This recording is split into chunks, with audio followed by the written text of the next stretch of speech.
satisfação estar aqui falando com vocês, falando um pouco do que a gente tem feito nas bibliotecas, compartilhando um pouco com vocês. Tudo que nós vamos contar aqui tem um caráter empírico, experimental. Nós, até parodiando o que o Ramon disse ontem, a gente não tem nenhuma pretensão a modelo, né? Mas a gente gosta de discutir um pouco as experiências que está fazendo e de ouvir experiências para ir, vamos dizer, para continuar nessa missão que estamos todos nós, nessa missão das bibliotecas e da leitura. Tá? Como que é? Opa!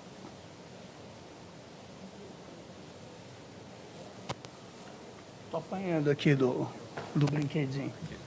Aqui volta, avança e aqui retrocede. Então, aqui. É só apertar que tem uma volta. Tá bom. Então, nosso tema é Conectando Instituições para Promover a Biblioteca e Leitura. Para mim sempre acontece isso. Quando se me ligarem o poemômetro agora, eu vou ter lido a produção poética inteira do Brasil, que está tudo chacoalhando aqui. E os títulos das apresentações que eu costumo dar, sempre na hora que eu apresento, eu falo, esse título está tudo errado, não é mais nada disso. Tá? Mas, por enquanto, é esse, né? Conectando instituições para promover a biblioteca e leitura. E eu vou contar um pouquinho de história para contextualizar isso. A Biblioteca de São Paulo foi criada no ano de 2010, dentro de um contexto muito específico. Nesse ano, na Secretaria da Cultura, foi criada a Unidade de Bibliotecas e Leitura, comandada pela Adriana Ferrari, e a Adriana encabeçou um projeto de revitalização do CISEB. O CISEB tinha sido criado lá nos anos 80, teve uma primeira fase pujante, muito interessante, cheia de atividades, mas adormeceu depois de 5 anos, coisas que acontecem na administração pública brasileira, né? Adormeceu, né? E aí, lá no ano de 2010, a Secretaria da Cultura resolveu revitalizar o CISEB. E começaram a discutir como fazer isso, uma vez que não existia mais o instrumento do convênio, os repasses de verba que existiam lá nos anos 80. Então, a ideia era recriar a rede como uma rede cooperativa mesmo, que trocasse ideias e tal. E se falava num conceito que difusamente se chamava, na época, de biblioteca viva, e que estava um pouco calcado nas experiências que estavam acontecendo no mundo inteiro, mas, essencialmente, algumas experiências localizadas, como a de Santiago do Chile, como a das bibliotecas de Medellín, na Colômbia. E quando se discutia isso, e se discutia isso no ambiente político e no ambiente das bibliotecas, ficava sempre faltando, quer dizer, bom, onde que estão acontecendo experiências dessa natureza? Elas estavam um pouco espalhadas por todo lugar. E aí surgiu na Secretaria a ideia de criar uma biblioteca estadual que pudesse servir de campo de experiências para isso que estava se chamando de Biblioteca Viva, e que servisse ao CISEB, servisse um pouco para discutir as questões da biblioteca no CISEB. E foi nesse contexto que se criou a BSP, a Biblioteca de São Paulo. Aqui. Está aqui, nossa biblioteca, né? Então, as referências, principalmente, foi a Biblioteca Pública de Santiago do Chile, mas também houve inspirações das bibliotecas de Medellín, na Colômbia, e uma série de outras experiências que estão acontecendo no mundo inteiro, né? Os conceitos e as características básicas, hoje, estão sendo, né, quer dizer, a gente no CISEB está discutindo muito isso, né? O primeiro deles era deslocar a centralidade para as pessoas, quer dizer, tirar a centralidade desse equipamento cultural do acervo, do papel, vamos dizer, de resguardo da cultura, de guarda, né? E colocar a centralidade nas pessoas. O que não significa dizer que todas as outras questões não são importantes. É claro que são. É claro que a taxonomia da informação é importante, é claro que acervo é importante, é claro que resguardo também é importante, mas o centro passavam a ser as pessoas, e isso, que é uma ideia muito simples, muito singela, né? Na verdade, determina uma mudança de visão. O Ramon mostrou muito claramente ontem isso aqui, falando da Biblioteca Vasconcelos do México, né?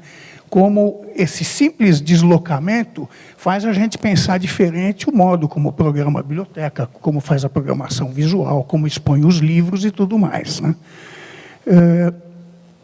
A ideia que tinha por trás disso, então, era oferecer o espaço e ferramentas para, quer dizer, a biblioteca como um local para a construção de conhecimento, né? Não um local onde se leva o conhecimento, onde se ensina, né? Mas um local que se oferece para que as pessoas construam o seu próprio conhecimento. Se oferecer também como um espaço para conexões, né? A ideia de que a biblioteca se transforma no que os urbanistas chamam de praça, né?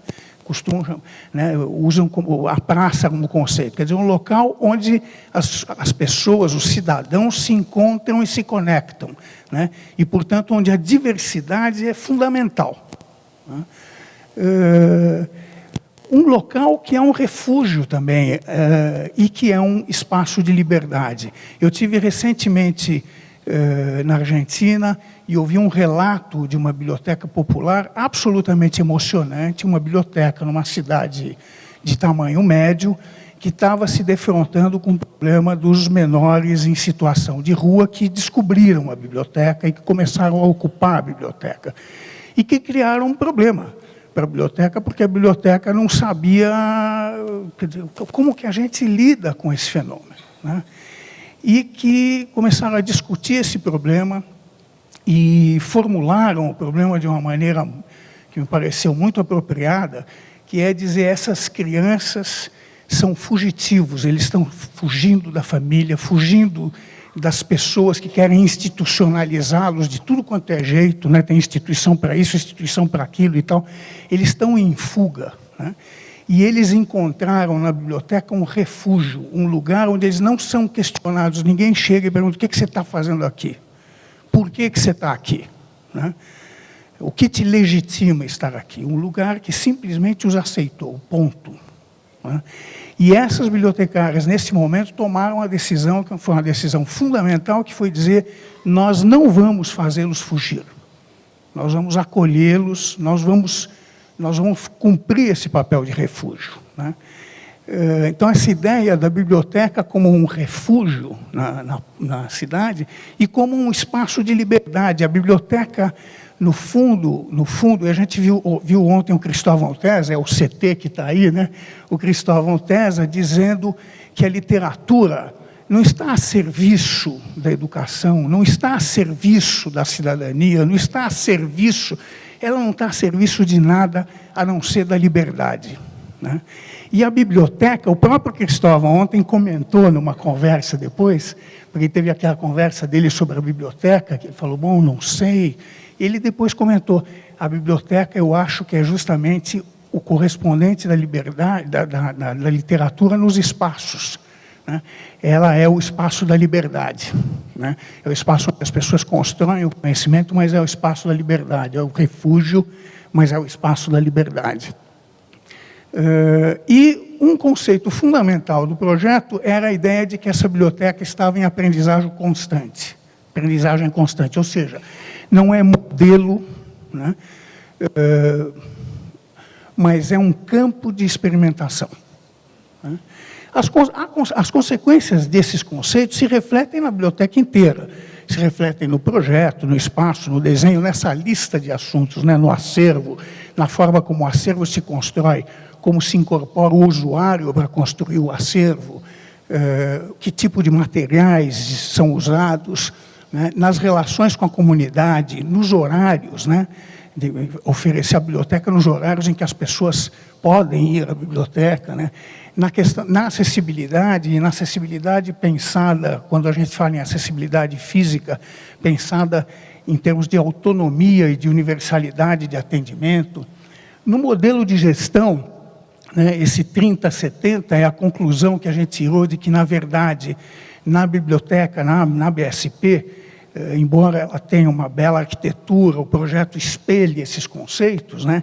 O fundamental, a gente diz 70%, 30% é isso, 70% são as pessoas que estão atendendo, é como é feito o atendimento, como é que a gente oferece esse espaço de conexão, né? E, evidentemente, surge a questão da extensão. Como é que funciona a extensão numa biblioteca com essa natureza? Só para pontuar, em 2014 foi criada a Biblioteca Villa-Lobos, que integra o mesmo complexo, né? E aí nós começamos a refletir sobre a questão da extensão, né?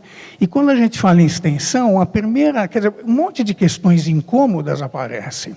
Porque a primeira ideia que extensão traz é que nós, detentores do saber, né, estendemos com muita bondade nossa sabedoria e vamos alcançar os ímpios, né? É mais ou menos o que o Manuel da Nóbrega e o Anchieta estavam tentando fazer aqui há uns 500 anos atrás, né? E quando a gente fala de extensão de biblioteca, será que é disso que nós estamos falando, né? Ontem o Ramon falou de reconhecimento dos saberes da comunidade, né? Então, esse é um eixo, é um eixo para se discutir essa questão, quer dizer, o que significa extensão? É difundir, se alguém difunde, quem é o sujeito da difusão, né? E o quanto tem na extensão de reconhecimento de saber, e como é que a gente tem que refletir essas coisas em cada ação de extensão, né? Estender ou conectar-se, né? Na prática, o que acontece nas bibliotecas? Nós temos na BSP, por extensão na BVL, dois conjuntos de ações. Um deles é o BSP Até Você. Vou tomar uma água aqui.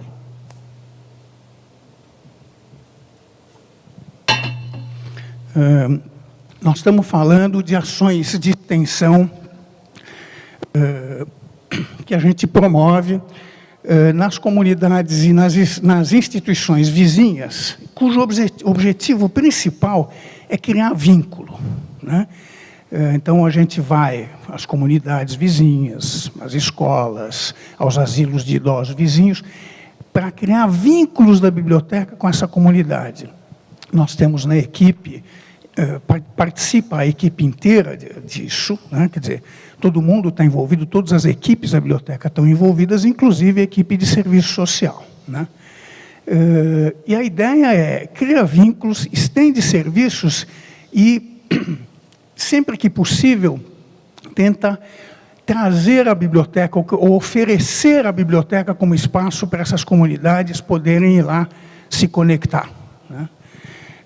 O BSP Até Você faz isso em vários tipos de locais e instituições e faz uma ação muito interessante nos parques onde as duas bibliotecas estão abrigadas, chamado Domingo no Parque, né?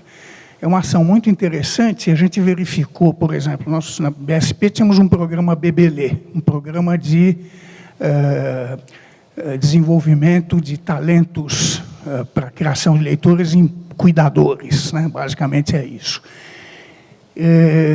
Quem fazia o programa adorava, mas ninguém ia para a biblioteca fazer. E nós descobrimos, na cabeça das pessoas está escrito que biblioteca não é lugar para ir com criança pequena. Eu não sei porquê, mas isso está escrito na cabeça das pessoas, né? Nós levamos essa ação para o parque. Deu super certo, né? E aí nós descobrimos que, assim como esse problema existia para o Bebelê, esse problema existe para a biblioteca como um todo. A biblioteca que as pessoas têm na cabeça é aquela, sabe aquela?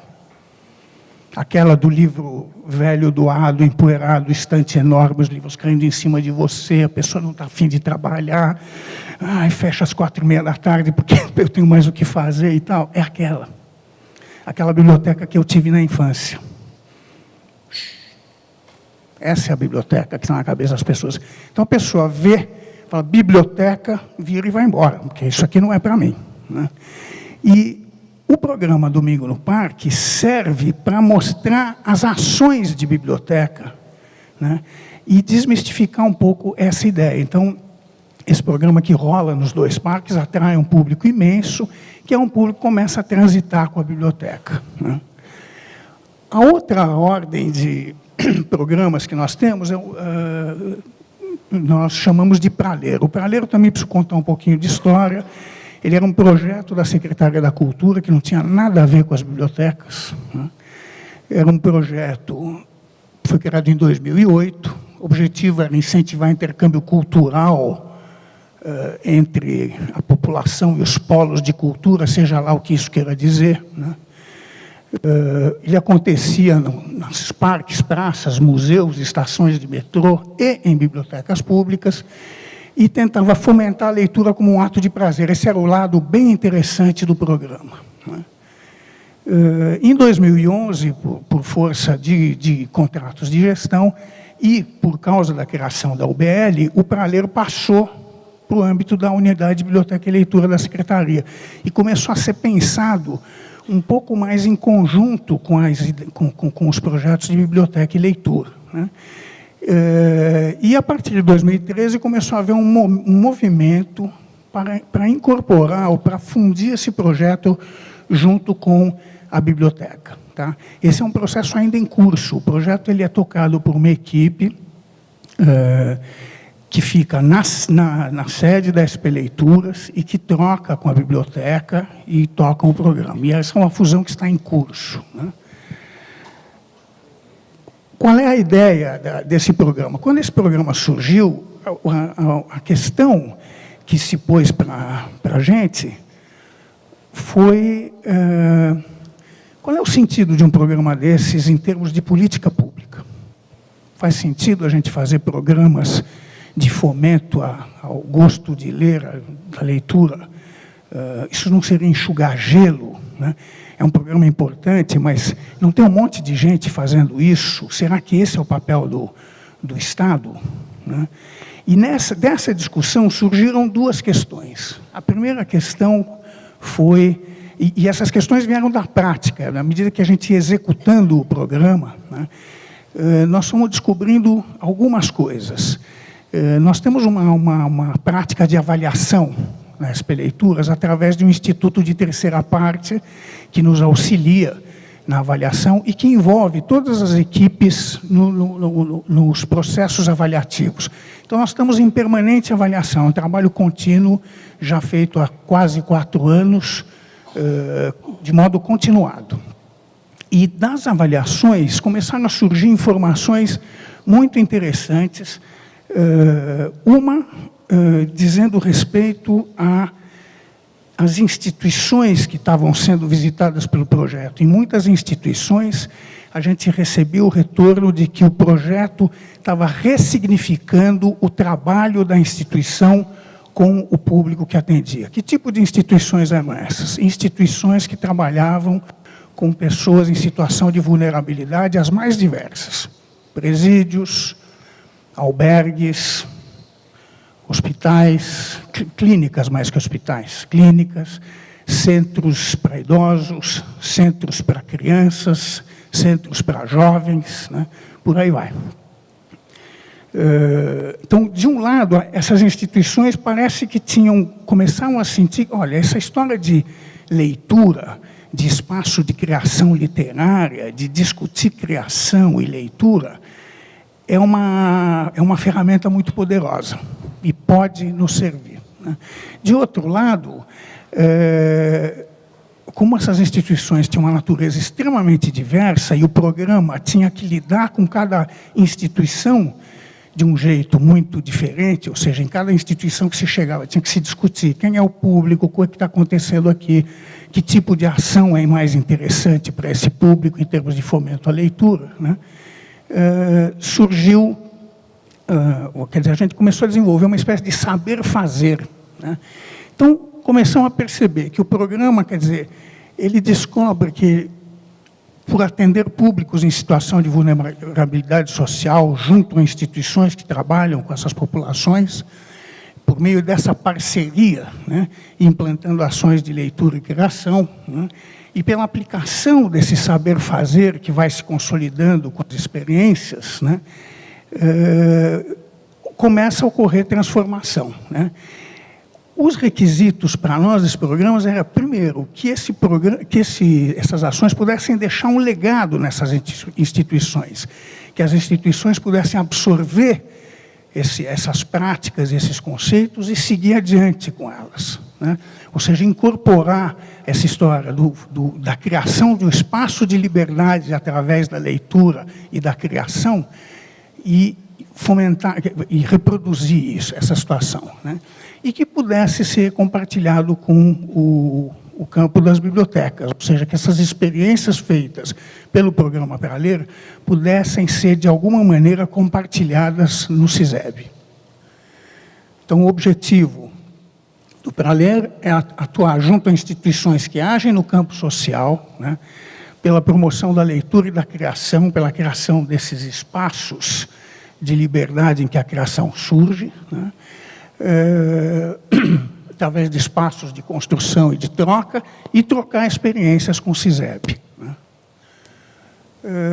As instituições parceiras, o que se exige deles? Basicamente, se exige como contrapartida, primeiro, que participem do planejamento integral das ações, né, e que designem pessoas para participar desse processo e para reproduzir esse processo no momento em que a instituição,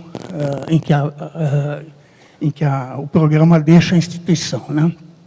A base da ação, a ação começa com uma doação de livros e materiais para iniciar o trabalho, então é feito um planejamento, em cima desse planejamento monta-se esse pequeno kit de materiais, realizam-se oficinas de mediação em diferentes formatos, né? Contação de história, leitura coletiva, interpretação, escrita criativa, dependendo do público com quem se está trabalhando, né?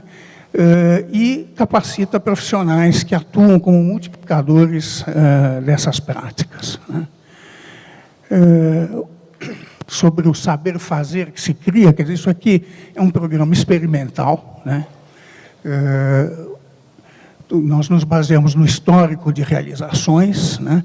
Num grupo de instituições parceiras, num contingente de colaboradores especializados, contadores, escritores, oficineiros, né?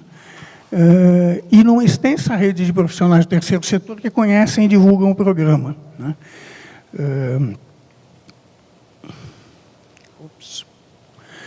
O programa, como eu disse, é extremamente flexível, né? É flexível em seu formato, é flexível em todo o seu desenho e é desenhado junto com as instituições, né?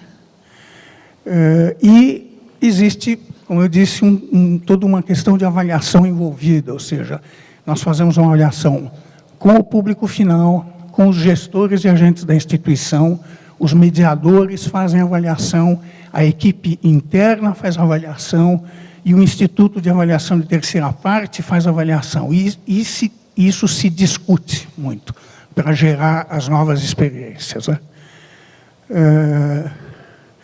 Algumas das instituições que foram atendidas, né? Então, vocês vão ver abrigo de idosos, né?